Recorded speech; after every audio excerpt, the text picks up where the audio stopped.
Welcome to CB Overland. My name's Chelsea. And I'm Blake. Today we're going to go over some of the gear we carry with us daily. Specifically, our oh shit bags. More commonly referred to on the internet as bug out bags, get home bags, all the stuff that we need to repair ourselves. Seems like there's a lot of advice out there on the internet about the gear you need to carry with you when you're off-roading or overlanding to repair your rig and keep that moving along the trail. But this is more of the gear that we need to repair us should we break down and need to carry on.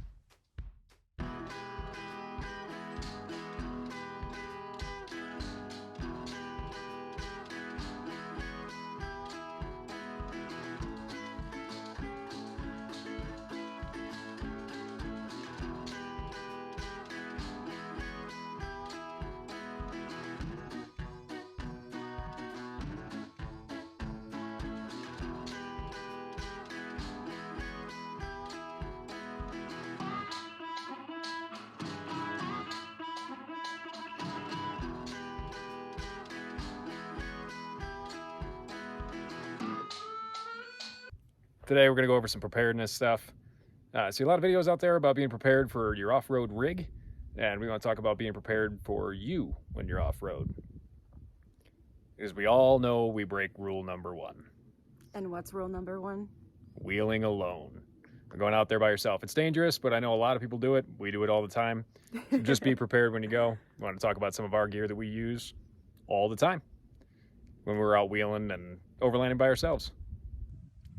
So when we're traveling off-road and overlanding, we've found ourselves 50, 60 miles from the next speaking thing. And it's a long way to help, and there isn't a whole lot of resources coming, even if when they do. So you need to be able to take care of yourself out there. That includes being able to clean wounds and be able to feed yourself should anything happen to you while you're out there. A short day trip might turn into an overnight stay in the snap of an axle shaft. So first things first, medical. Kind of in our surroundings out here, everything has a defense. So slips and falls to a simple thorn in a bush, slice you open. So having a full med kit on the trail for something from minor scrapes and bruises to major trauma. Starting off with the tourniquet. Here we got rubber gloves, some syringe, some quick clot for a nasty bleed, duct tape, Tylenol and some allergy medicine, and some eye drops, minor stuff. Tourniquet on Velcro. Should we need to stop a major bleed. This one full of gauze pads, rolled gauze, flat gauze.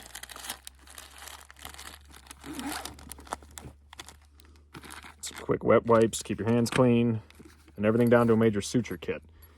If you get a nasty cut out here, might be better off to stitch that up if we can't get back to civilization. Then move into a little ouchie boo-boo kit, some more gauze and band-aids and stuff like that.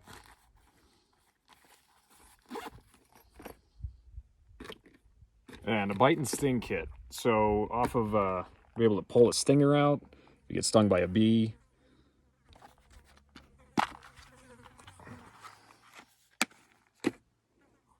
And some ace wrap, different types of tape, some icy hot for when you're sore.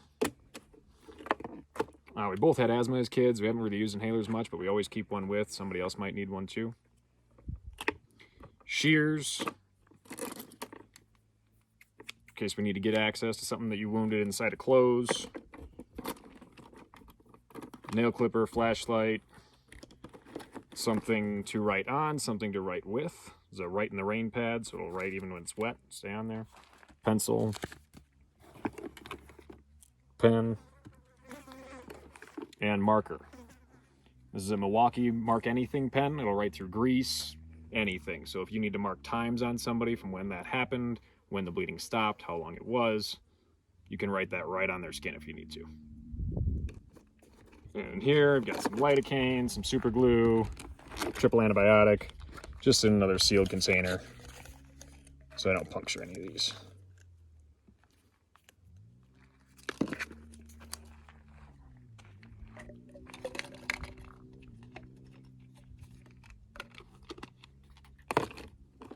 Yeah, and this one, because if you get cut out here, chances are it's going to be full of dirt and grime and whatever else it's going to be from. Be able to wash it out with something sanitary. Water could be questionable. Having a wound wash is nice to be able to spray all that dirt out of an open wound. So should we break down anywhere and have to spend the night, even if it's just a short day trip and we need to withstand the night until we wait till the next morning to get repairs, this is the bag that's going to keep us sustainable during that time. So roughly like a 36-hour bag. There's food, medical, all the supplies we need, water, a way to cook, everything inside this bag. And this is the bag that we're going to grab for those oh shit scenarios. Let's talk about IFAKs, individual first aid kit.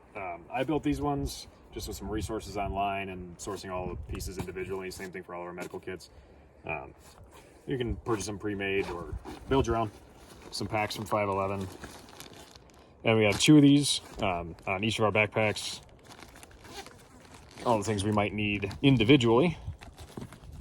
Some more tape and ace wrap, gauze, a set of shears, small knife, and on this side, triple antibiotic, some more tape, eye drops, and then here is a little sealed pill bottle, and an O-ring gasket, keep everything fresh, some Aleve, and other allergy medicine too.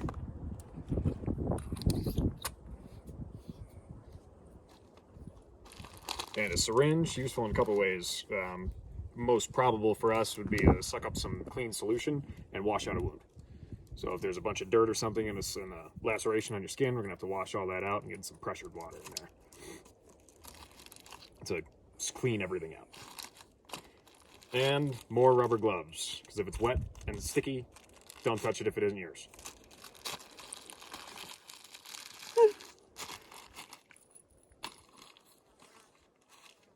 Well, some more super glues, cotton balls,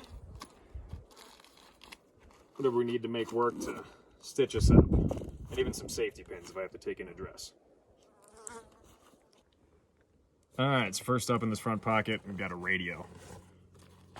Little Baofeng UV5R. And even if you don't have your ham radio license, or even your amateur license, you can still listen in, which is the majority of radio anyways. It's not so much transmitting as it is listening to what's being broadcasted to you. And with the scan functions on these, you can go through wherever you are and pick up the local tower, pick up weather, or any information you might need to know.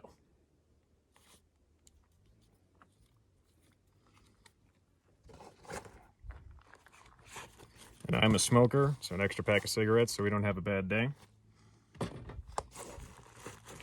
Some hot hands, and I have some lashing straps in here too, in case I need to attach anything else to this backpack, like a blanket or anything like that, strap it to the outside. And I have some pretty intense, severe food allergies, so we carry an EpiPen as well all the time. Leatherman, some more writing utensils, fire, matches in a waterproof container and a striker. Some cordage. A few different ways for light, a few cracking sticks, battery powered light, signal lights, and for some morale, deck of cards.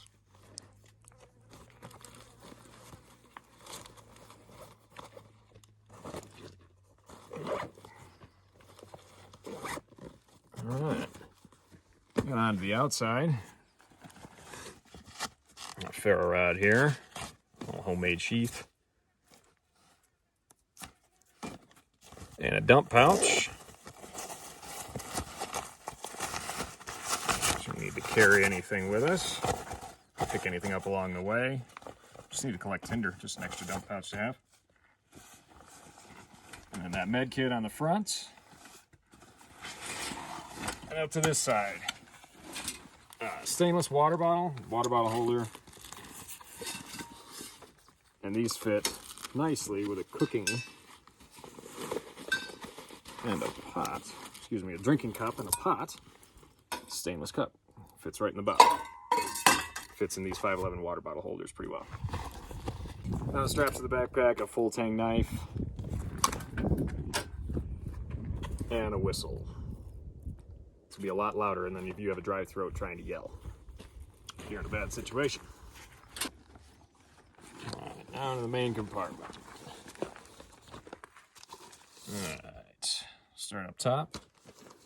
Some personal hygiene kind of stuff. Some extra toilet paper. I'm gonna fold it up into just a little bag, trash bag. Pick up anything that we need to leave. Anything we use. Another inhaler. And some little, these are little Colgate single-use toothbrushes. Kind of a morale item, but it's amazing how much better you're gonna feel after a long couple of days out in the middle of nowhere with some clean teeth. Another bottle of super glue.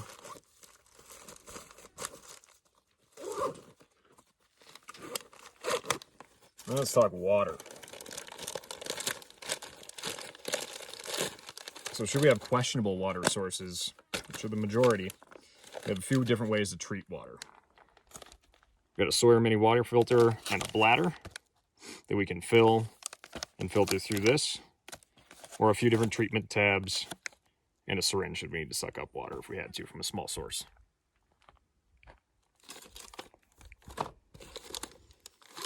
These are small discs. They soak these in water and they become a large towel, so we need to clean ourselves up. A little WD-40 for when things are squeaky. And another way to start fire. Here's the full fire kit.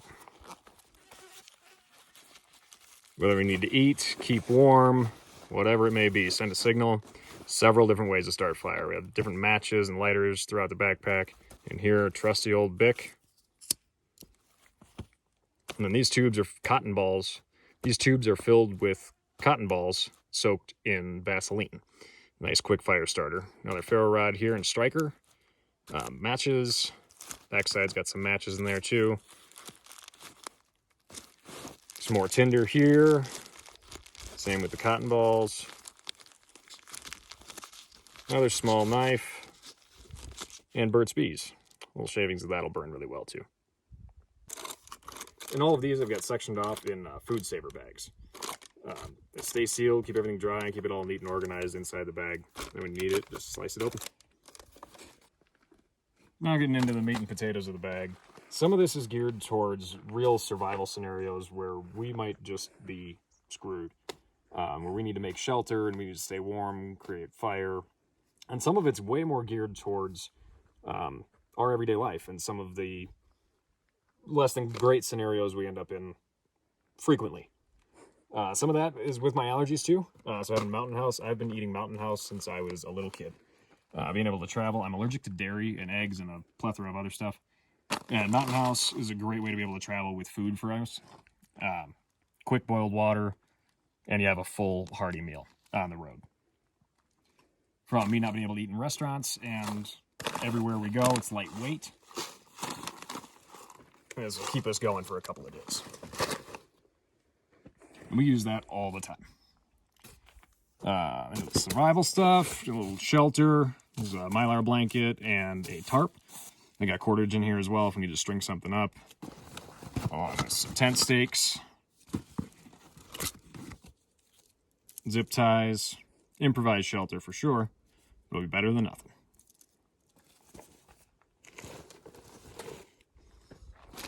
There's some extra food, some granola bars and stuff like that, some snacks should we get hungry wherever we are. And some tea light candles. This is a good way to start a fire in general. Especially if it's dug in, got a good fire ring. You can light a tea light in the bottom and set your tinder on top and let it keep burning. There's a whole tube of those.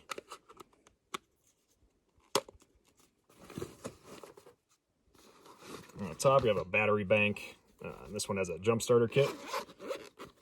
So we got enough juice to get about 3 or 4 jumps out of this battery. And it'll charge our phones too, whichever we need. It's important to keep the tech going because most of our maps are on tech. We could always rely on some backup paper maps, but most of ours are. So if we can be able to charge and keep going, then we can use all of our GPS and coordinates and find our way out of a situation. Bear spray. Spoon to eat that Mountain House. and a way to cook the mountain house. We need to heat water. So in here we've got a little burner.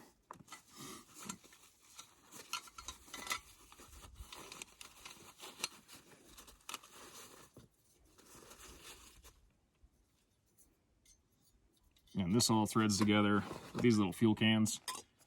They burn pretty powerful. And you see this one's used. We've used it quite a bit. So this in combination with the water we had in our stainless cup, you could either boil water straight in the stainless bottle as a single wall, don't do that with a dual wall, or be able to measure out our water and then boil it in here.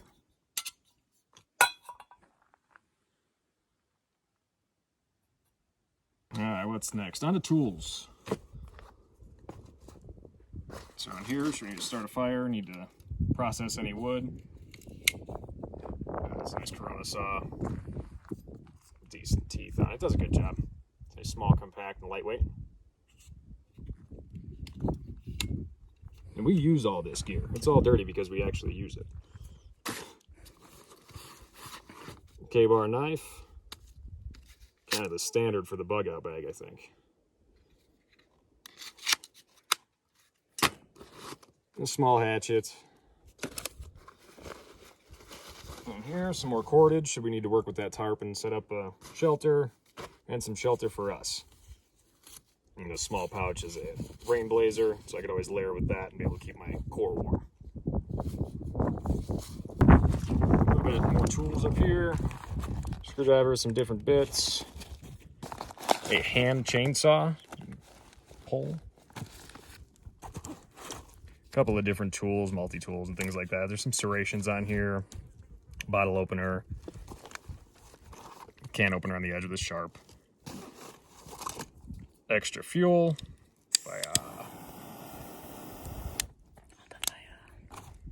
And a compass if we need to resort to paper maps. Or just to find our way out of a situation, get our bearings. And some extra batteries for some of those lights.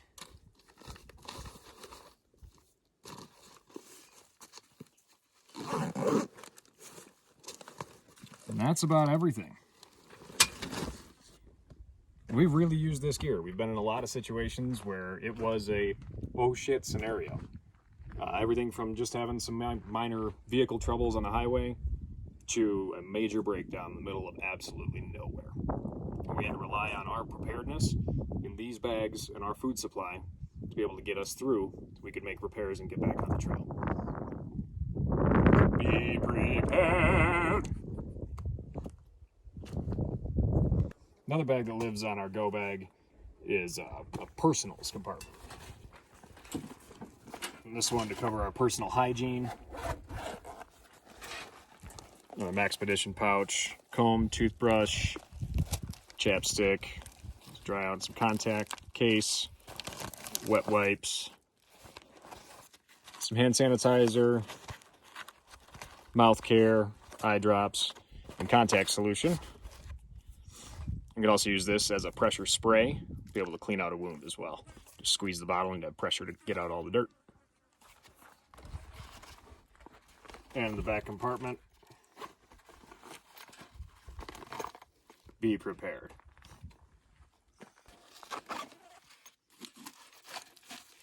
This personal hygiene is important too. So we've been traveling a lot of different vehicles over this last year. And so these are a couple other bags that travel with us along with our go bag. Keep us more sustainable in whatever we're traveling in. Today we're on the 90 Defender, so we threw these extra bags in just in case. This one's got some extra food and a twin medical kit to the one that's on the front of our go bag. Here we've got some extra grub. Everything from snacks, some more Mountain House, Cheerios, extra bottle of water, some more fuel, and a jet boil. This has been one of our favorite tools traveling. It boils water so fast. And it uses these same fuel canisters with a small burner on the bottom, and then we can boil our 2 cups of water or whatever you need for a Mountain House or quick coffee, anything like that, or even to sterilize water. This has been a great tool to have with us. Then the other bag, as we change climates all the time, whether we're down in the desert and it's hotter than hell, or we're all the way up in the mountains, catch some elevation like we are today where it's nice and cool. So we carry some extra clothes, some sweatshirts, an extra pair of change of socks, some hats, as the temperatures do change pretty drastically out here in the desert.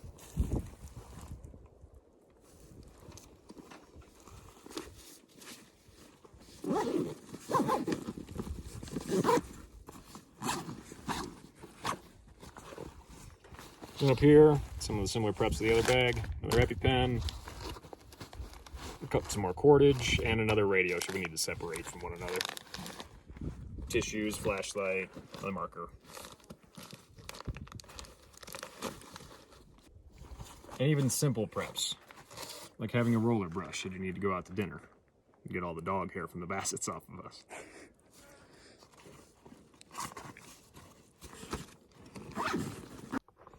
Thanks for checking out the video, guys. Checking out the gear we use in our daily life on the road. For more adventure videos, Jeep build updates, and bus life living, like, subscribe, and share. We'll see you down the road, guys.